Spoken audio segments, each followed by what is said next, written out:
Hello, everybody, and welcome to this episode of Glatz Concerts in Conversation. This is the series where we interview the artists and performers and creative people behind the concerts that we put on. I'm Nicholas Arnold, the marketing director for Glatz Concerts, and as our annual New Year's concert approaches, Salute to Vienna New Year's concert, I'm thrilled to have one of the performers on our 30th anniversary tour with me today. Eric Fennell is a fabulous tenor originally from Allentown, Pennsylvania. He now lives in Berlin, Germany, and has performed in such operas as Carmen, Romeo et Juliet, Rigoletto, La Bohème, and many, many others. I think you're really going to enjoy my conversation with Eric today. Take a listen. Eric, thank you so much for joining me. How you doing? My pleasure to be here. I'm doing great. On a little bit Fantastic. of vacation in Florida and enjoying the Yeah. sunshine and the warm weather. Yeah, so I hear, and that's awesome as well because you'll be performing in Florida this year. You've got about 4 or 5 different stops. You're hitting up a bunch of the spots. Yeah. We're doing five. Originally it was four, and we added Orlando this year. Last year, correct me if I'm wrong, Eric, last year was your first year with Salute to Vienna New Year's concert ever? And yes, okay. That's right. That's right.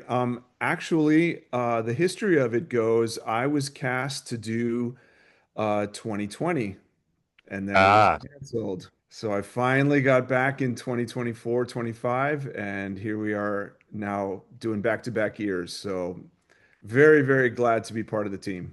fantastic. Yeah, I had the pleasure of seeing you in Toronto and Hamilton last year, where I'm based, and you're fantastic. And the reason I asked as well is because it's one of those things where I go, has Eric been a part of the family for a while? Like you fit in very, very well, which is nice. Thank you.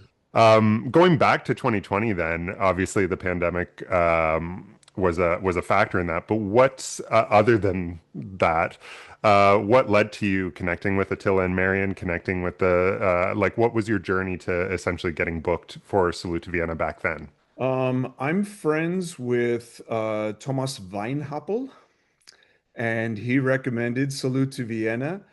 And so I wrote an email, and they responded very politely saying, "Oh, you look like you're very qualified to do these concerts. Uh, right now we don't have an opening." I think this was maybe 2019, but then 2020, they did have an opening and invited me. And yeah, it was just sort of getting back on the roster then after the pandemic, but finally got back in 2024. So, and very glad to do so. So talk to me a bit about last year then. You're like after waiting that long to finally do the show, what was it like for you? Yeah, fortunately, I knew all the repertoire. I didn't have to learn anything new, which was great. And the team is very professional. The soprano that I sing with, Brigitte Simone, she's wonderful, a wonderful colleague, and we had great chemistry on stage, and we'll be together again this year. I have to say it was quite easy to just sort of slip in, because everybody does their job so well. It's very professional. That also must be so nice because I don't know if people realize this, but not every soprano tenor partnership meets up very long before the concert. Like there's phone calls and emails being exchanged, sure, sometimes Zoom calls, but then, in a lot of cases, you're flying out, meeting each other and rehearsing. This must be so nice that you and Brigida have that kind of established already. Talk to me a little bit about that, about like approaching this now having worked with each other. Yeah, last year we had we had to communicate a couple of times because we were doing a duet from Die Fledermaus, and Die Fledermaus actually has a couple of different versions, slightly different words, and there we also did a cut in the middle, because it's quite redundant. Some of the music is quite redundant, so we to keep it interesting, because we weren't doing a theatrical production of it, just a concert production. We had to employ some cuts, and fortunately, we were able to communicate quite easily, even with her being in Vienna and me being in Berlin. And then this year, we're doing all new repertoire, which is going to be very exciting. We're doing a duet from Czardash Fürstin, and it's such a fantastic operetta by Kalman. And I'm really looking forward to that. We're doing a duet from there, and I'm also going to sing an aria from the Gräfin Maritza.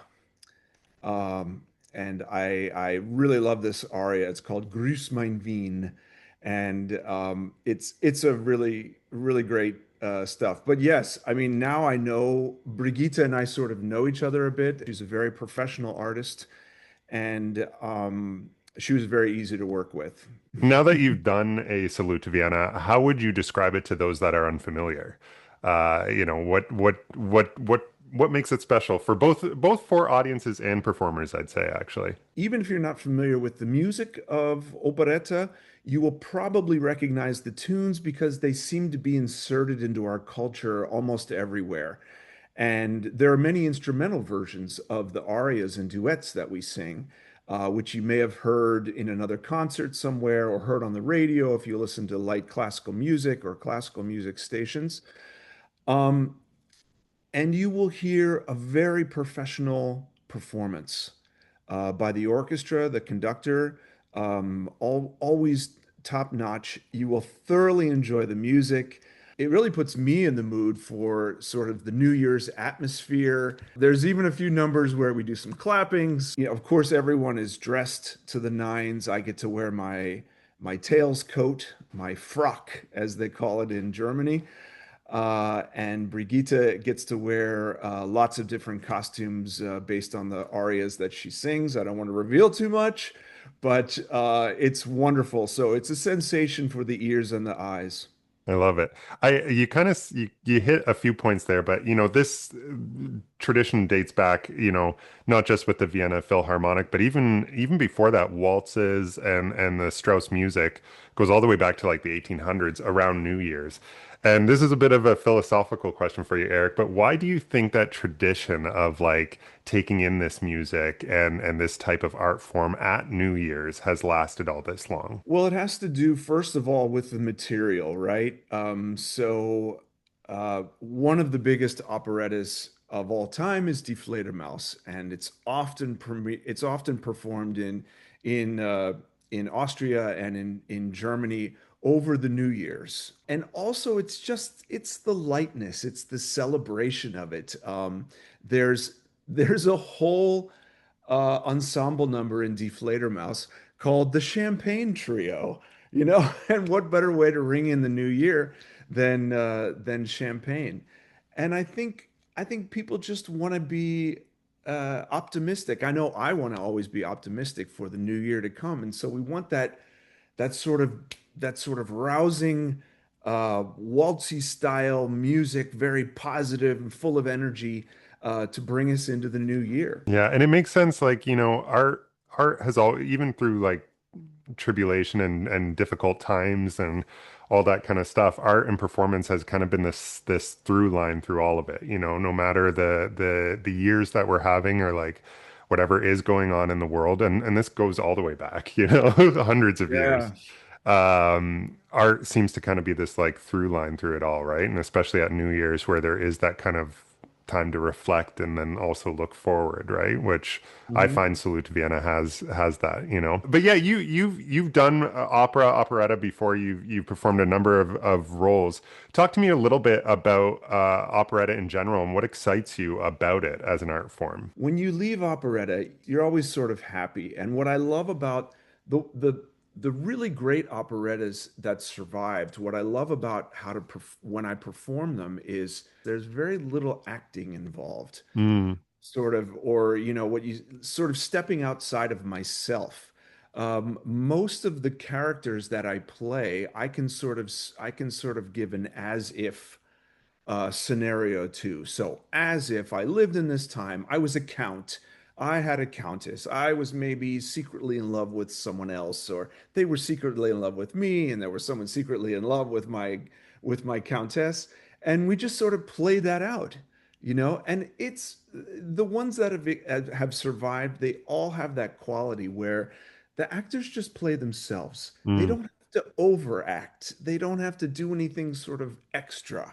It's all right there in the material. And for me, that those are the kind of as well as with opera as well, those are the operas that have survived, the ones that I believe have the most, not only just great music, but also great stories. Just speaking about, you kind of talked about why operetta for you is this nice, accessible art form as a performer, but what about this material and repertoire in Salute to Vienna challenges you and kind of stretches you, or what are elements of it that you're very excited to sort of showcase to the audiences that are coming to see you? Traditionally, audiences think because the subject of operetta is often very light, Mm, that the music is easier to sing, but it is not.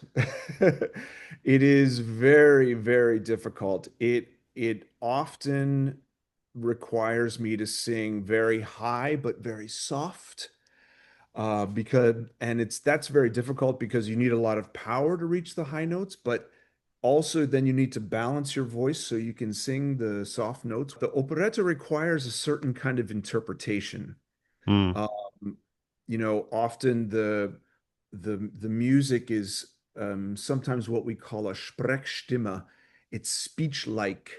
mm, And when the music is sort of speech-like, you have to interpret a little, even though the notes go bop bop bop bop bop. You have to sing it like like you're saying it, para para para, whatever the words are. So it has to have that interpretation. So it's very challenging, even though I love it. I always have to make sure my voice is warmed up and I'm really ready to sing that night, get a good night's sleep and a nice healthy dinner before the show. yeah, it's that preparation and that work that is what makes it look effortless for the audiences coming to see you. But of course, like any athlete or performer or dancer, whatever the case may be, it's the hours that are put into it to make that happen, right? So, hey, question for you though: when you're not on stage performing, what kind of music do you like to listen to? Is it Strauss or classical? Or do you have some jazz in your back pocket? What's your guilty pleasure? Oh gosh. I I'm a very sort of situational listener. Mm. So as far as music goes, I was originally attracted to opera because of the voices. The voices, when I heard Pavarotti, when I heard Fritz Wunderlich and Dietrich Fischer-Dieskau, I was enthralled with the sound quality, especially when you hear them live in an opera house where there's no amplification. You just can't believe how beautiful and large these voices are. And so I will often listen just to voices. And if you're talking about someone like Fritz Wunderlich, he sings everything from operetta to opera and a lot of folk songs, a lot of some popular songs, things like that. But like I said, I'm very situational. When I'm working out at the gym, or I've got rock playing in my ears, just to kind of give me that beat to kind of keep going.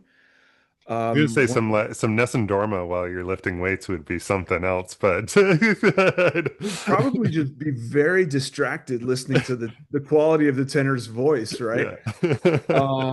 When I'm in the car, I love 80s tunes. You're an eclectic guy. It's perfect. So, hey, Eric, I know you talked about it a little bit in terms of what Salute to Vienna is and what people can expect. Just as we wrap up here, what do you hope specifically that the people of Florida take away from Salute to Vienna this year? I think what you can expect is to just have a great time, very diversified program between the singers.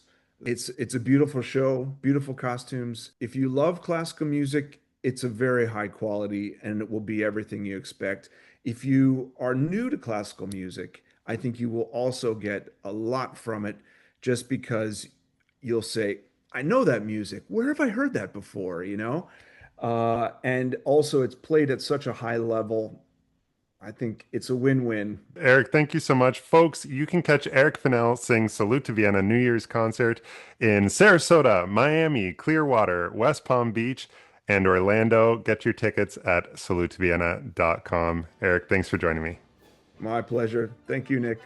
Well, thank you for tuning in, folks, to this episode of Glatz Concerts in Conversation as we prepare for our Salute to Vienna New Year's concert season.